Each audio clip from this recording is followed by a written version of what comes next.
함께 하나님의 말씀 보도록 하겠습니다. 오늘 함께 볼 하나님의 말씀은 사무엘하 3장 12절부터 19절까지 말씀입니다. 사무엘하 3장 12절부터 19절까지 말씀입니다.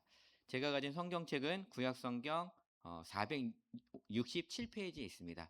사무엘하 3장 12절부터 19절까지 말씀입니다. 다 찾으신 줄 알고 우리 한 절씩 교독해서 읽도록 하겠습니다.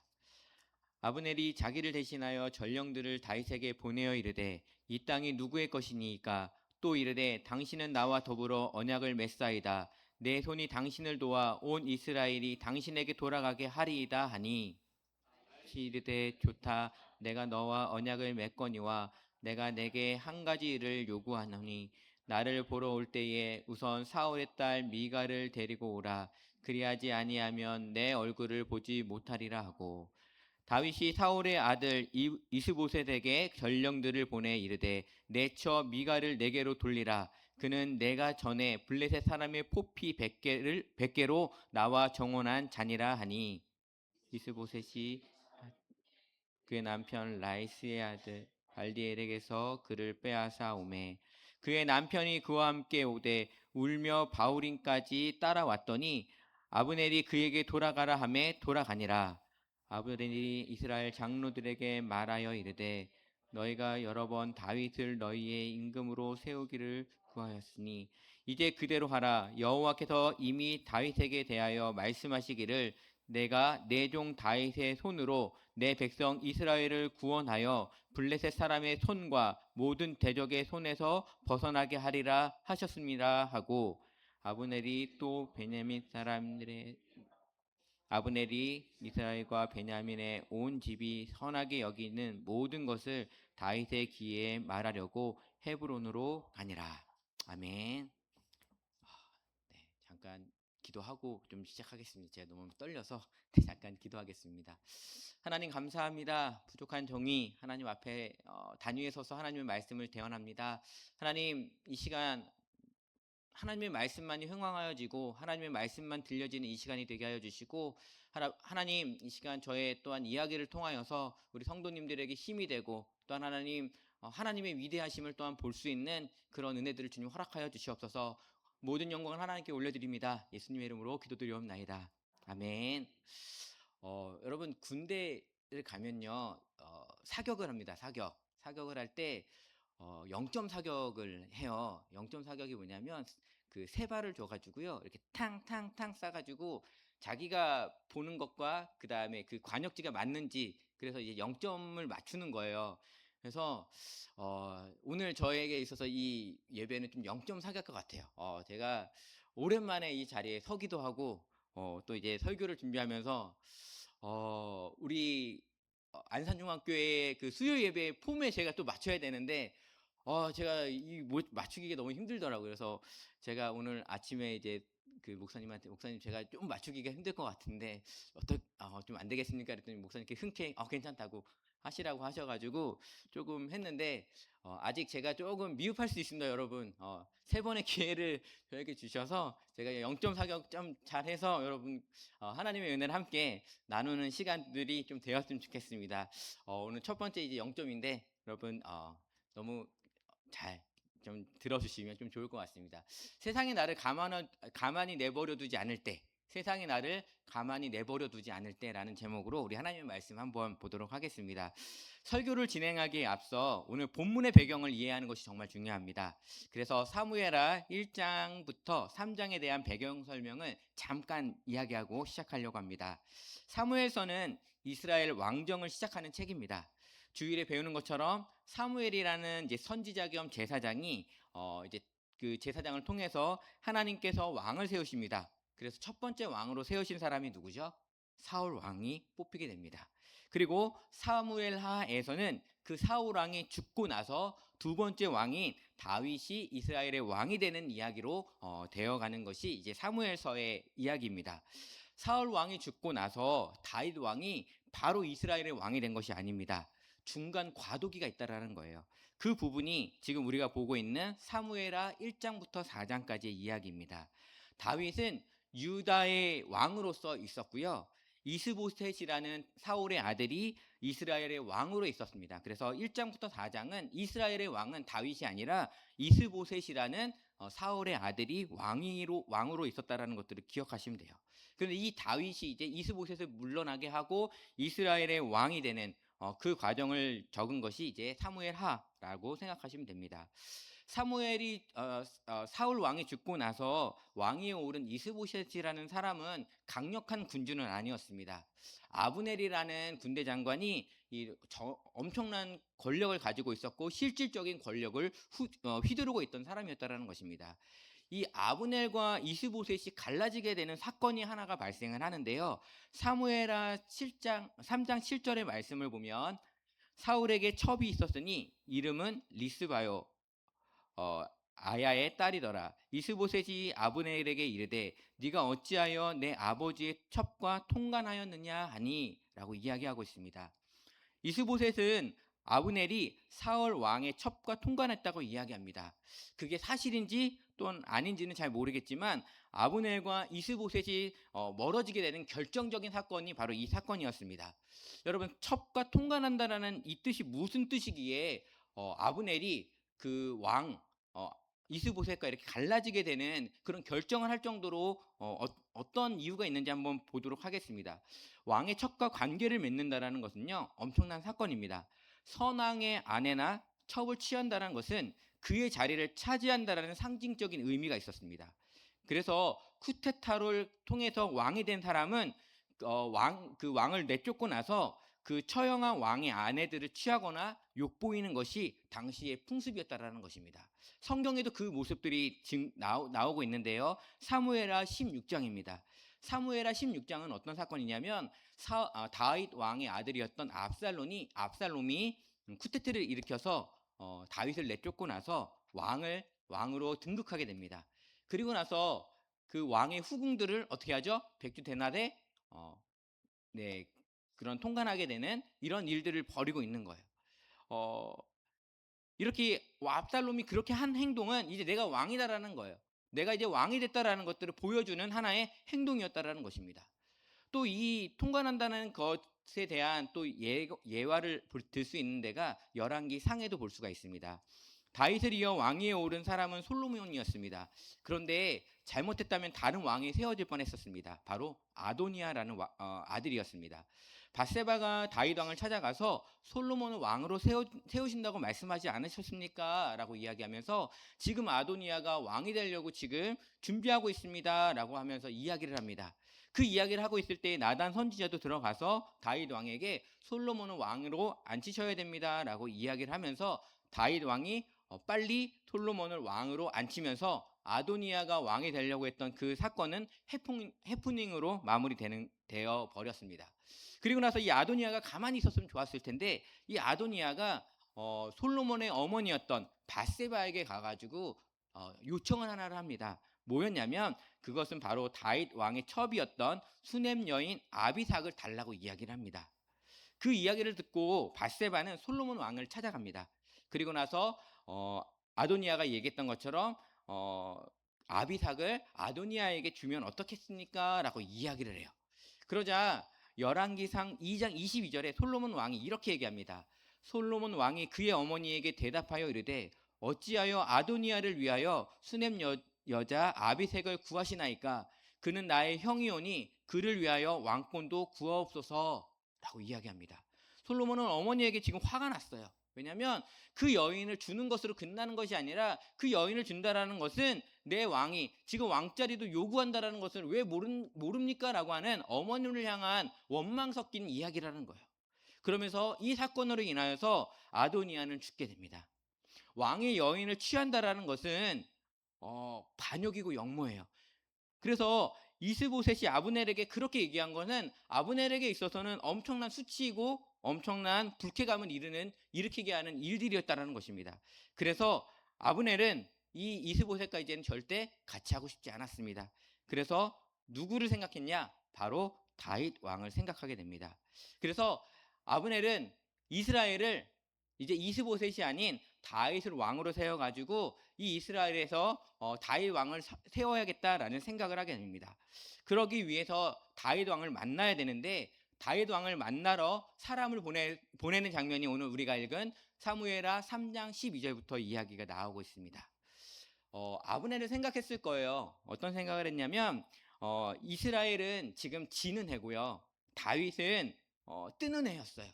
이스라엘과 유다가 싸워가지고 전쟁이 난다면 이스라엘이 이길 수 있을까? 아브넬이 이길 수 있을까? 내가 이길 수 있을까? 이스보셋이 이길 수 있을까? 라고 생각했을 때 이길 수 없을 것 같은 거예요. 여러분 근데 만약에 전쟁을 해서 만약에 졌어요. 그러면 아브넬은 어떻게 되죠? 죽게 되겠죠. 그죠? 반대편이니까 죽겠죠. 그러니까 아브넬은 생각한 거예요. 여기 싸우면 내가 질 것 같으니까 아니야. 그러면 다윗 왕에게 이걸 넘겨주면서 어떻게 하는 거예요? 자기가 다윗 왕을 다시 왕으로 섬기면 자기의 자리는 어떻게 될 수 있을까요? 보장받을 수 있을 거예요. 그렇기 때문에 아브넬은 다윗 왕에게 지금 사람을 보내서 내가 언약하고 싶습니다라는 메시지를 계속 보내고 있는 거예요. 그러자 다윗이 아브넬에게 만나기 위해서 한 가지 선결 조건을 요청을 합니다. 그게 뭐냐면 미갈을 데려오라는 것입니다. 미갈.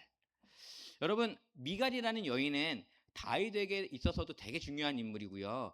아브넬에게 있어서도 지금 정말 너무나도 중요한 인물이에요. 왜요? 이용 가치가 있는 인물이었거든요.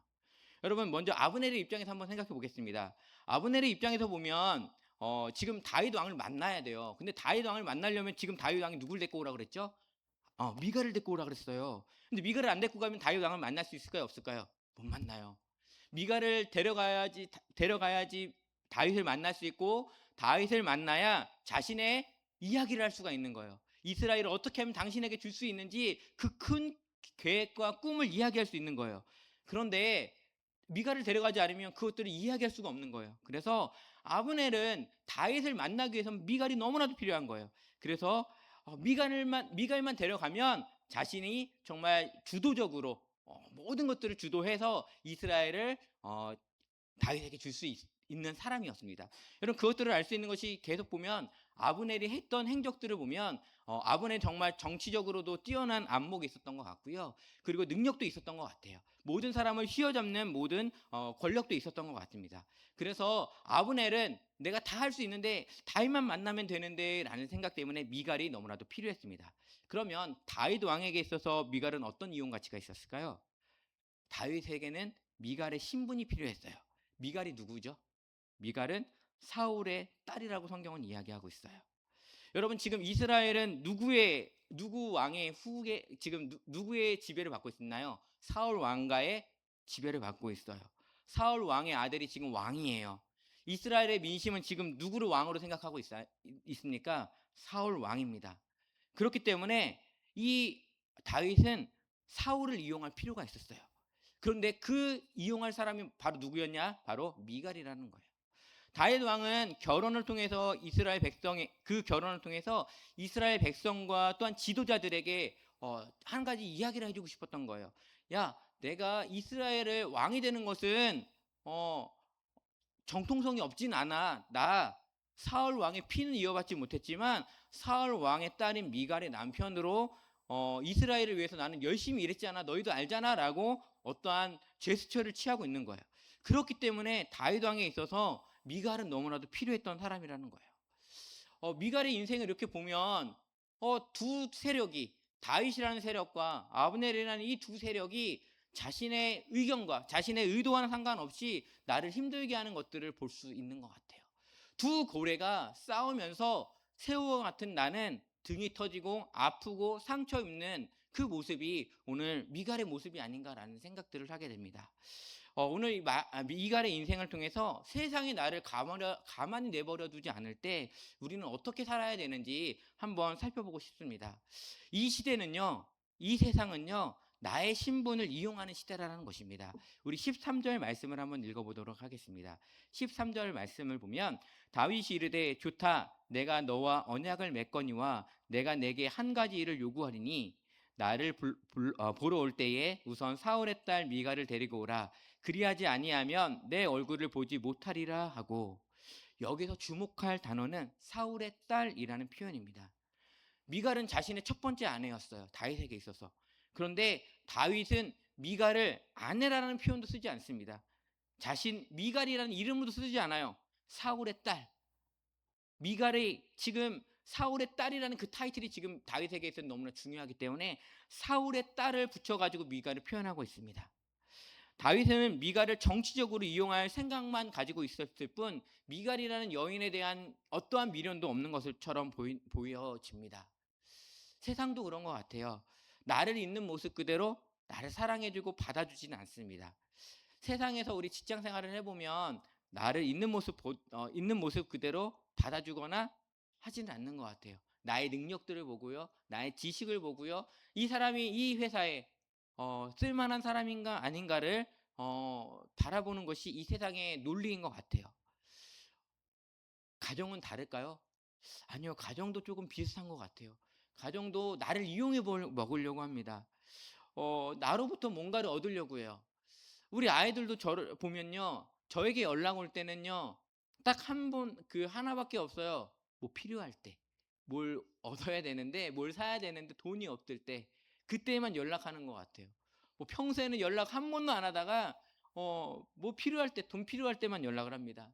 제 아내에게도 우리 아이들이 연락을 해요. 언제 연락할까요? 학교 끝나고 연락을 해요. 전화해서 첫 마디가 뭘까요? 밥.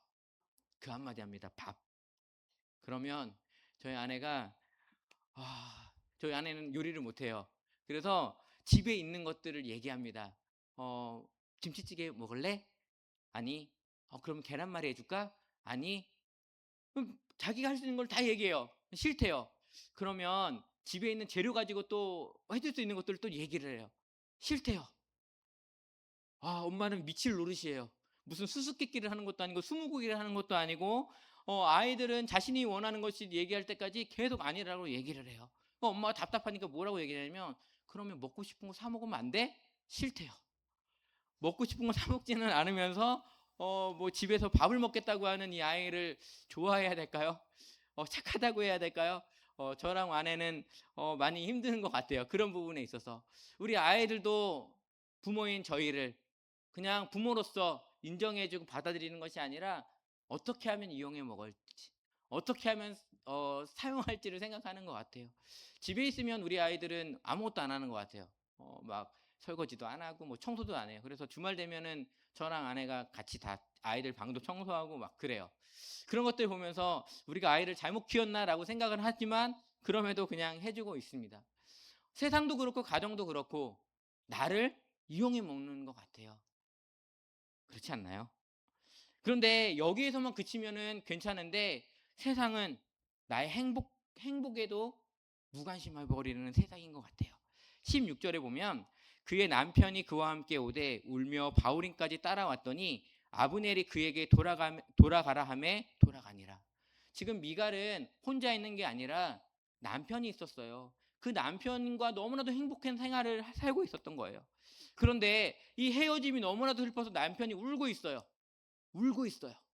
그 울고 있는 남편을 바라보는 미갈의 마음은 어땠을까요? 가슴이 찢어졌겠죠.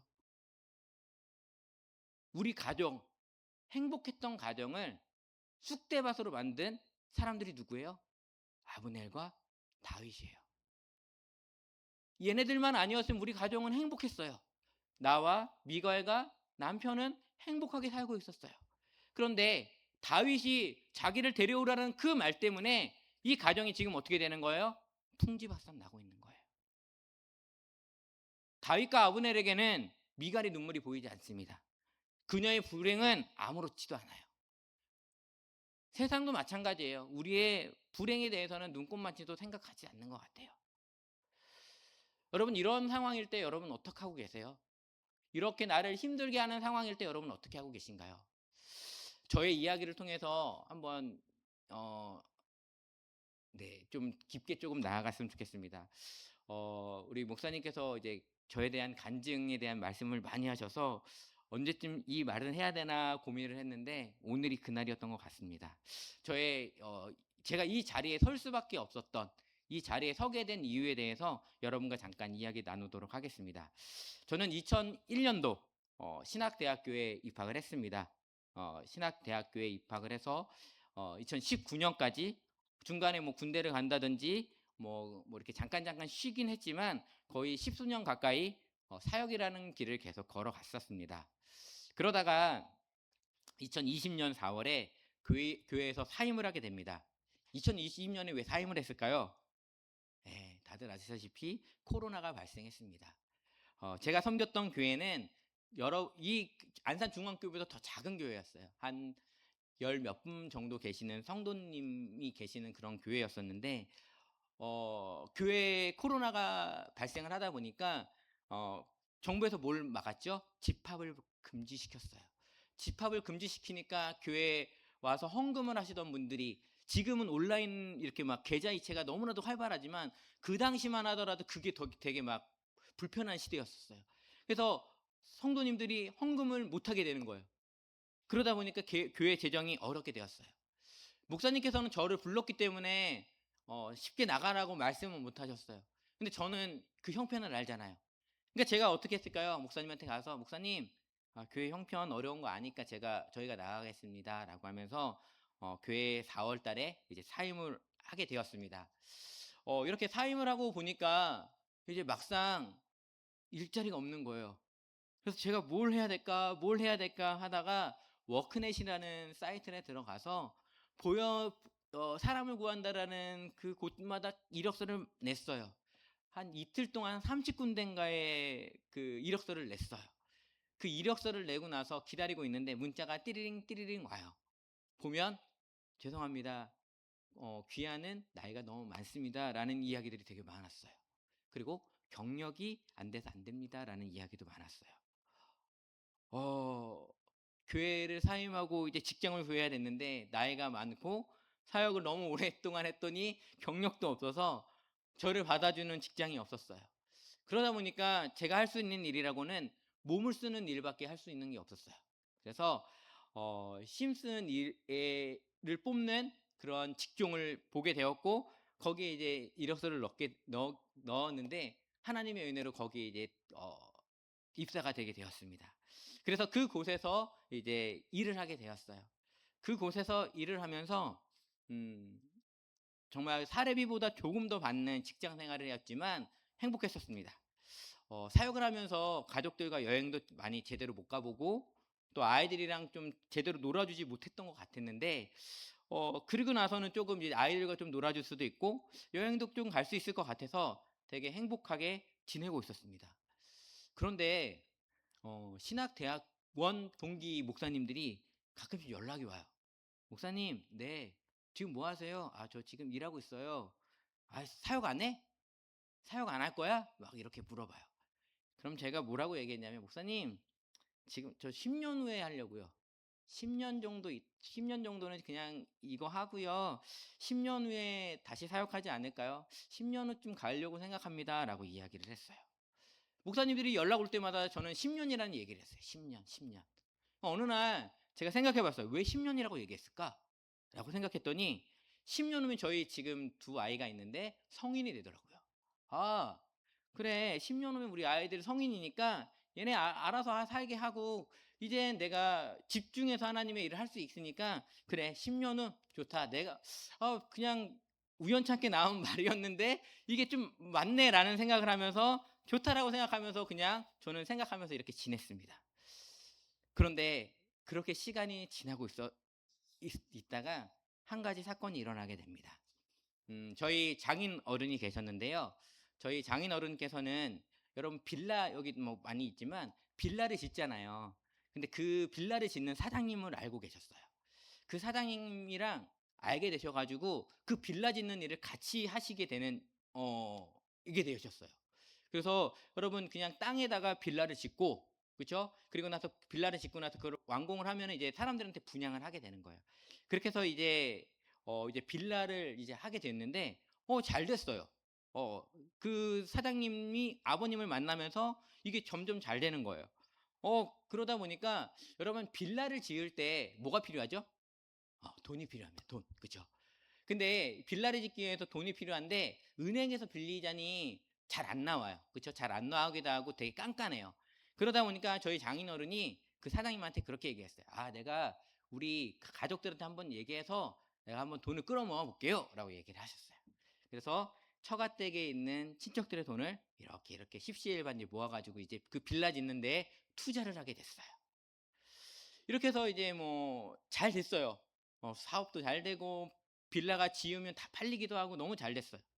그런데 한 가지 사건이 TV 매스컴을 통해서 하나 터지게 됩니다. 그게 뭐였냐면, 여러분 혹시 빌라왕이라는 그 뉴스 아시나요? 빌라왕이 터지게 된 거예요. 한 사람이 빌라 수백 채를 가지고 있으면서 그 빌라를 가지고 돌려막기를 하면서 빌라의 사람들의 돈을 이제 뭐 주지를 못하는 상황이 된 거예요. 그러다 보니까 TV에서 계속 빌라왕 얘기하면서 빌라에 대한 인식이 안 좋게 된 거예요. 그러다 보니까 사람들이 빌라를 샀을까요, 안 샀을까요? 안 사게 됐어요. 빌라를 안 사게 되니까 그 빌라를 짓고 나서 그게 어떻게 될까요? 재고로 남게 돼요.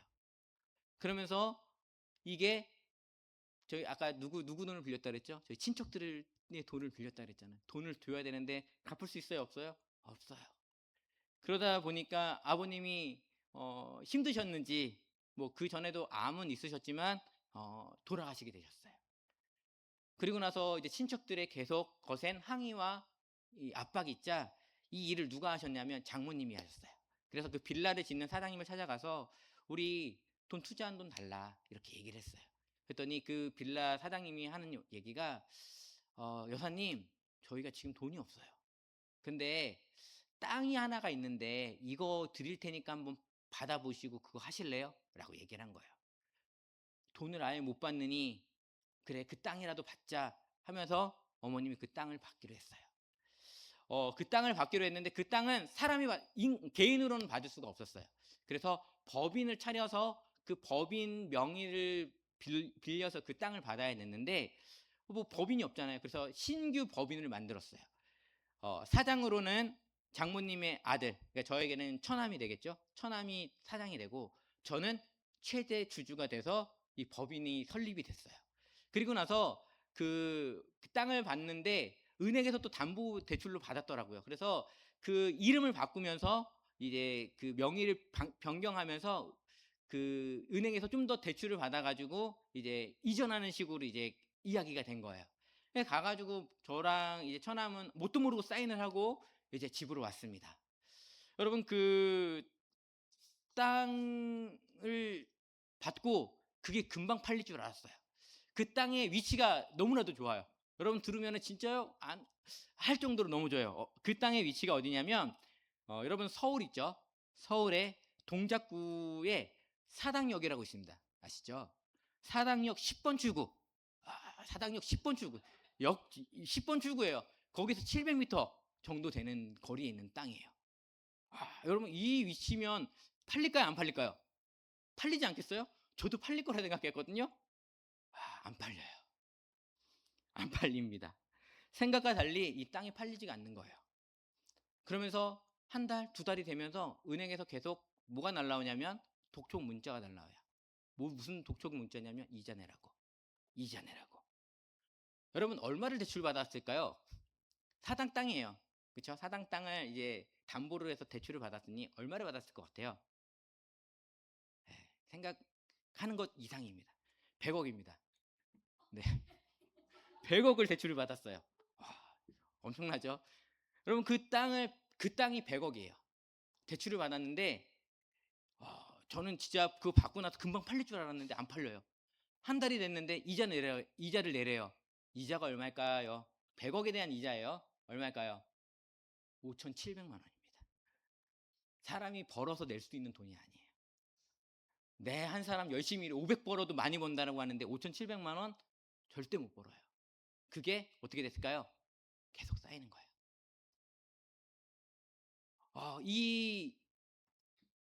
오늘 성경 말씀을 보면 저는 저의 이 이야기에 좀 생각났어요. 왜 그랬냐면 그 땅이 지금 한 100평 정도 되는 땅이에요. 100평 정도 되는 땅인데 그 땅을 사람들이 문의는 와요. 사고 싶어서. 근데 뭐가 있냐면 정부에서 막아버렸어요. 뭘 막았냐면 PF 대출을 아예 막아버렸어요. 대출을 못 받게 했어요. 돈 있는 사람만 지어. 은행에서 돈 빌릴 생각하지 말고 너희가 있는 돈을 가지고 지어라고 하는 거예요. 여러분, 개인이 100억이 어디 있습니까? 그렇죠? 그 건물이지만 200억 정도는 있어야 돼요. 그 돈이 있는 사람이 누가 있어요? 없어요. 그러니까 사람들이 어떻게 해요? 못 사는 거예요. 근데 또 이제 기업 같은 데에서는 너무 땅이 작아요. 100평밖에 안 돼요. 이게 한 300평, 500평 정도 되면 진짜 어떻게 해가지고 좀 지을만 한데 100평이라서 이거는 안 난다. 그 수익성이 안 난다라는 거예요. 그 짓고 나서 뭐 몇 억 건질자고 이거를 건들자니 그 큰 회사들 입장에서는 싫은 거예요. 그러니까 이게 하나님이 정말 절묘해요. 목사님도 그 얘기 하셨지만 제가 이 얘기했어요. 목사님도 그 얘기 하셨는데 절묘해요. 일반 사람들은 엄두도 못 내고 돈 있는 데는 너무나도 작아가지고 거들떠보지도 않는 그 땅. 그 땅이 지금 4년이 지나가고 있어요. 여러분, 이 4년이 지나면서 저희 집 앞에는 계속 뭐가 오냐면 법원에서 이제 그 등기들이 와요. 그리고 그 등기를 받아야 되잖아요, 제가. 근데 없으니까 우체국 등기 받으세요. 법원 받으세요. 은행 뭐 이렇게 계속 붙어 있어요. 그럼 집에 갈 때 어땠을까요? 저는 절망이죠. 그걸 볼 때마다 절망이에요. 정부를 욕하기도 해요. 아니, 이 정부 때문에 내가 이렇게 힘들다고.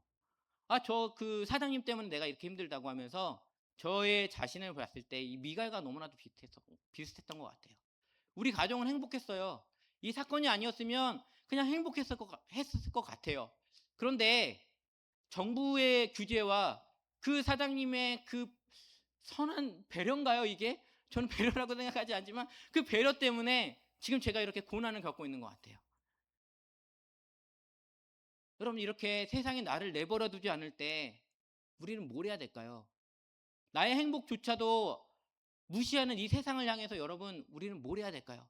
제가 오늘 성경의 말씀을 보면서 이 구절이 너무나 생각이 났어요. 우리 14절입니다. 우리 14절 한번 같이 읽어볼까요? 14절. 네, 같이 읽어보겠습니다. 시작. 다윗이 사울의 아들 이스보셋에게 전령들을 보내 이르되 내 처 미가를 내게로 돌리라. 그는 내가 전에 블레셋 사람의 포피 100개로 나와 정원한 자니라 하니. 여러분, 지금 미갈이 다윗의 아내가 됐던 사건을 하나 이야기하고 있어요. 미갈은요, 미갈을 얻기 위해서 다윗이 뭘 했냐면 블레셋 사람들과 싸워서 그 사람들의 포피를 베어가지고 왔어요. 100명을 죽이고 나서 그것들을 가지고 온 거예요. 그러니까 미갈에게 있어서는 다윗은 자신을 너무나도 사랑했던 사람이었던 거예요.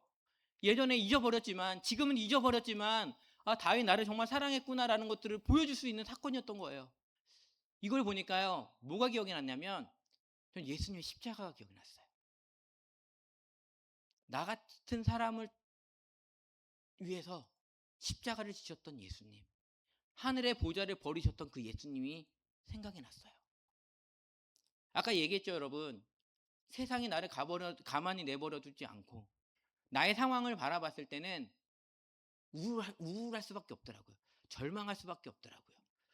여러분, 지금 이렇게 웃으시면서 계시지만 그 여러분의 일 되어 오십시오. 웃음이 안 나요.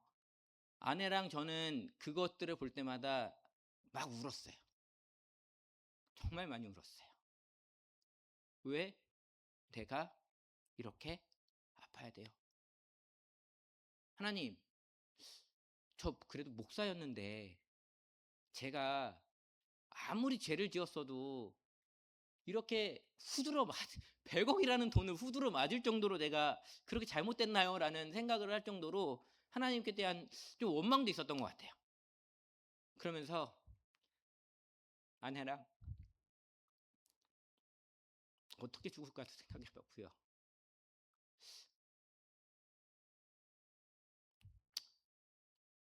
어떻게 할까라는 생각도 정말 많이 했었어요.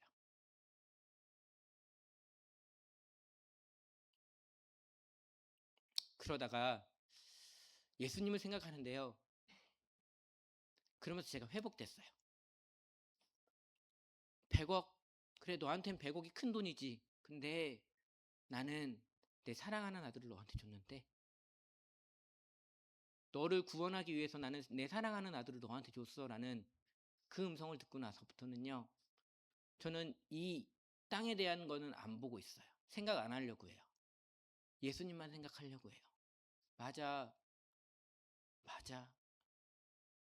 문제를 바라보고 상황을 바라보고 여건을 바라보면 우리는 계속 절망할 수밖에 없더라고요.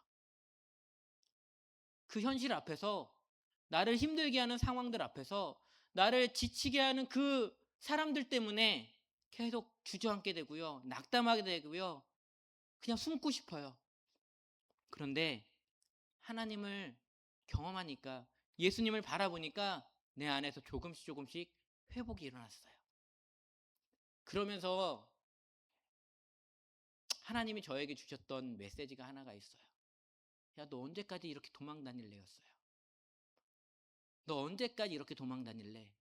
내가 얼마나 너를 궁지로 몰아야지 네가 다시 돌아올래라는 하나님의 음성이었어요. 오늘 그 기도하시는 곳이 물고기 뱃속이시잖아요. 제가 목사님한테 그랬어요. 저 요나 같다고. 요나 같다 그랬는데 똑같죠, 그죠? 오늘 요나 같은 저, 요나 같은 저. 그래 하나님 저 이제 사역할게요. 이제 안 도망갈게요. 세상 바라보지 않고 주님만 바라보면서 쓸게요. 여러분 그래서 제가 이 자리에 서 있게 된 것입니다. 여러분 세상이 가만히 내버려 두지 않았을 때 우리가 해야 될 것은요. 첫 번째는 예수님을 바라보셨으면 좋겠어요. 문제 바라보지 마시고요. 상황 바라보지 마시고요. 하나님을 바라보셨으면 좋겠어요. 하나님을 바라보시고 예수님을 바라보시고 그 예수님을 통해서 우리가 회복됐으면 좋겠습니다. 여러분 이 100억이 해결된다고 해서 저에게 있는 빚이 다 날아갔을까요? 아니요, 안 날아갔어요. 여러분 아까 이거는 은행 빚이에요. 여러분 친척들한테 빌린 그 빚이 있잖아요. 그것도 저희도 어찌됐든 뭐 이렇게 하면서 낸 돈도 있어요. 여러분 저한테도 빚이 많거든요. 그 친척들의 돈이 얼마 정도 되냐면 한 30억 정도 돼요. 그냥 거의 그쵸? 그냥 그냥 이게 여러분이 생각하는 그런 몇 천만 원 아니에요. 다 억대예요. 막 100억, 30억 정도 돼야 이렇게 얘기할 수 있는 것 같아요. 30억이에요. 여러분 그 100억이 해결된다고 해서 30억은 어떻게 되느냐? 그냥 떼이는 돈이에요. 받을 수 있는 돈이 아니에요. 그건 내가 감당해야 되는 돈이에요. 그런데요, 여러분 예수님을 보니까요. 이제 그게 눈에 밟히지도 않아요. 아무렇지도 않아요. 여러분 나는 내가 누구를 보느냐에 따라서 우리의 태도가 바뀌고요. 삶이 바뀌더라고요. 여러분 문제 바라보고요. 세상 바라보고요. 그리고 지금의 나의 처지를 바라보면 우리는 절망할 수밖에 없다니까요. 여러분 여러분의 문제 바라보지 마시고 그 문제보다 크시는 예수님을 바라보셨으면 좋겠습니다. 여러분을 구원하시기 위해서 여러분을 천국에 데려가기 위해서 하나님의 자녀가 되게 하시기 위해서 그 아들을 보내셨던 그 하나님의 사랑과 하나님의 은혜를 바라보셨으면 좋겠습니다. 아멘. 여러분 이렇게 예수님을 바라보면 우리에게 무엇이 생기냐면 예수님의 손이 보이더라고요. 제가 말씀드렸죠. 그 100억 이자로만 5,700만 원. 이제는 제 손을 떠났어요. 이제 은행에서 그거를 압류를 했겠죠. 그리고 나서 그거를 이제 팔려고 하는데 안 팔려요. 은행에서도 못 팔고 있어요. 그래서 그게 지금 계속 묶여 있습니다. 그래서 사당 땅이니까 언젠간 팔리겠죠. 언젠간 팔릴 텐데 그 4년이라는 시간을 보내면서 곰곰이 생각해 보니까 하나님께서 저희 가정을 먹이시고 입히시고 살게 하셨더라고요. 나는 세상 보고 문제만 바라보다가 몰랐는데 예수님을 바라보다 보니까 나의 가정을 먹이셨더라고요. 때로는 까마귀를 통해서 이렇게 엘리야를 먹이셨던 것처럼 주변 사람들을 통해서 먹이시기도 하시고 도움의 손길들을 주시기도 하시고 위로도 주시기도 하시고 하나님이 나를 언제나 지켜주셨더라고요. 그러니까 하나님께 너무나도 감사드리게 되더라고요. 내가 오늘 하루를 무사히 살 수 있는 거 다 진짜 주님의 은혜네요. 주님께서 우리 가정 안 지켜주시면 우리 가정 어떻게 됐을까요? 라는 생각을 하면 되게 아찔한데 하나님께서 우리 가정을 지켜주시더라고요. 상황은 안 바뀌었어요. 아직도 저에겐 빚이 있고 아직도 독촉은 계속 와요. 하지만 예수님을 바라보니까 예수님의 손이 보이더라고요. 그러다 보니까 뭐가 보이게 되냐면 예수님이 저에게 원하시는 것들이 좀 보이더라고요. 아까 얘기했죠? 너 언제까지 그렇게 도망 다닐래? 너 언제까지 그렇게 숨어만 있을래? 라는 그 주님의 음성이었어요. 그래서 제가 두 손 들고 하나님께 하나님 그래요. 이제 못 피하겠어요. 하나님. 못 도망가겠어요. 이 이상 도망가다간 요나가 그 탔던 배가 침몰됐을 수 있을 것처럼 우리 가정 진짜 침몰될 것 같은 거예요. 그래서 하나님 정말 못하겠어요. 그만할게요. 제가 주님께 다시 돌아갈게요. 그러면서 제가 이 안산중앙교회에 오게 되었어요. 저는 이 교회에 와서 참 좋아요. 여러 그 목사님과의 일하기도 너무나도 좋기도 하지만 여러분 아시는 분은 아시겠지만 또 여기서 못할 뻔도 했습니다. 근데 그런 우여곡절도 하나님께서 또 이기게 하시고 그것들을 또 해결해 주시더라고요. 그래서 제가 이 교회에서 오늘 또 설교를 할 수 있는 거 아니겠습니까? 하나님께서 이렇게 저의 삶 가운데 하나님의 일을 위해서 이렇게 길들을 열어주시는 것들을 보면서 참 감사하다. 참 은혜에 감사하다라는 생각들을 하게 되었습니다. 여러분 하나님은 우리에게 원하시는 건 예수님을 바라보면서 예수님을 통해서 여러분에게 새로운 희망을 조금 주기를 원하시는 것 같아요. 여러분이 낙담하는 걸 원하시는 게 아닌 것 같아요. 절망하는 걸 원하시지 않는 것 같아요. 하나님은 계속해서 말씀하시는 거는 내가 있잖아. 내가 있잖아. 왜 자꾸 세상 바라보고 있어? 내가 너 보호해 줄게. 내가 너 지켜줄게. 라고 하면서 저를 보호해 주셨고 우리 가정을 보호해 주셨고 지금까지 이렇게 있게 해주시더라고요. 여러분 여러분의 삶도 지금 세상이 가만히 내버려 두지 않을 정도로 많은 어려움과 고난을 겪고 계신가요? 그러면 예수님을 바라보세요. 우리 화장실에 갔더니 고난이 축복입니다. 이렇게 적혀 있더라고요. 여러분 고난이 축복되는 이유는 뭔지 아세요? 고난이 왜 축복이에요? 고난은 고난이에요. 고난은 절대 받기 싫어요. 고난은 정말 싫어요. 그런데 그게 축복이 되는 단 한 가지 이유가 있다면 그걸로 인해서 예수님을 찾는다면 그걸로 인해서 내가 예수님을 바라볼 수만 있다면 그걸로 인해서 예수님과의 그 관계가 회복될 수만 있다면 그거는 정말 축복이에요. 여러분 그 축복들을 여러분이 누리셨으면 좋겠어요. 여러분 미갈이라는 이름의 뜻이 뭘까요? 미갈이라는 이름의 뜻은 누가 하나님과 같을까요? 누가 하나님과 같을까요? 여러분 여러분이 세상에 나를 가만히 두지 않을 때에 예수님을 바라보고 예수님의 소망을 가지고 살아가면서 여러분의 나중에 이 모든 문제들 이 고난이 해결됐을 때에 여러분이 미갈하셨으면 좋겠습니다. 누가 하나님과 같았는가라고 하면서 여러분이 하나님을 높이셨으면 좋겠어요. 하나님을 찬양했으면 좋겠어요. 저도 이 자리에서 지금 이야기를 했지만 이 모든 것들이 끝나고 나서 하나님이 해결해 주셨습니다. 여러분과 이야기했던 그 100억이 팔렸습니다라는 그 기쁜 소식을 여러분과 함께 공유했으면 좋겠어요. 그래서 하나님께도 영광 돌리고 우리 모두가 그 기쁨들을 누리고 그래 그것들을 하실 수 있으면 그것들을 해주신 분이라면 그것들을 해결해 주신 하나님이라면 나의 삶도 해결해 주실 거라는 여러분의 삶 가운데서도 소망과 희망을 가지고 여러분이 묵묵히 하나님을 붙들고 나아가시는 우리 성도님들이 되셨으면 좋겠습니다. 여러분 이번 두 번째 주 적용 질문 하나 더 함께 하도록 하겠습니다. 여러분은 하나님이 주신 소망을 가지고 살아가고 계신가요? 여러분 이 땅의 것들을 바라보면서 하나님이 주신 소망들 놓치지 않으셨으면 좋겠습니다.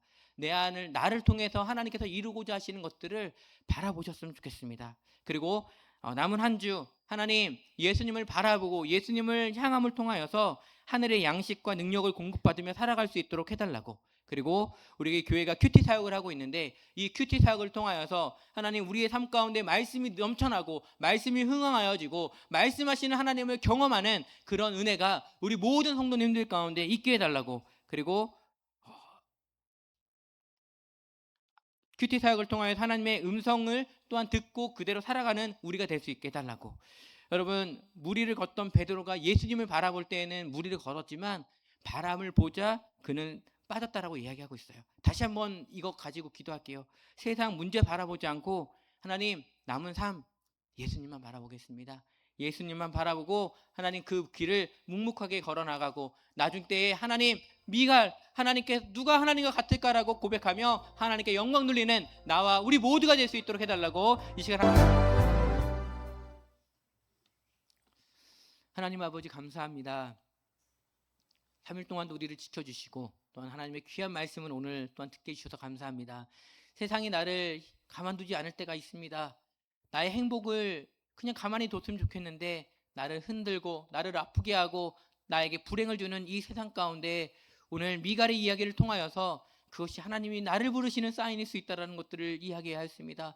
하나님 우리 성도님들 문제가 있을 때 어려움이 있을 때에 하나님 세상을 바라보고 문제를 바라보고 상황만 바라보지 않게 하여 주시고 예수님을 바라보는 은혜를 허락하여 주시옵소서. 예수님을 바라봄을 통하여서 예수님이 주시는 소망을 가지고 예수님이 주시는 위안을 가지고 예수님이 주시는 회복을 가지고 아버지 이 세상을 살아갈 수 있기를 원합니다. 그래서 하나님 아버지 우리를 날마다 동행하여 주시고 우리에게 날마다 능력치를 주셨던 그 하나님의 손길들을 아버지 경험하고 발견하고 아버지 그것들을 누리며 살아갈 수 있는 우리 성도님들 되게 하여 주시옵소서. 하나님 아버지 그래서 아버지 거기서 그치는 것이 아니라 그것들을 통하여서 아버지 하나님 나와 같이 고통받고 있고 나와 같이 힘들어하는 자들에게 아버지 소망을 주는 아버지 그와 같은 자들이 우리 모두가 되게 하여 주시옵소서. 그래서 하나님 아버지 그들에게 정말 예수님을 증거하는 복의 통로, 예수님을 증거하는 통로들이 저와 우리 성도님들 모두가 되게 하여 주시옵소서. 사랑의 하나님 이 시간 바라고 원하는 것이 있다면 아버지 하나님 남은 기간도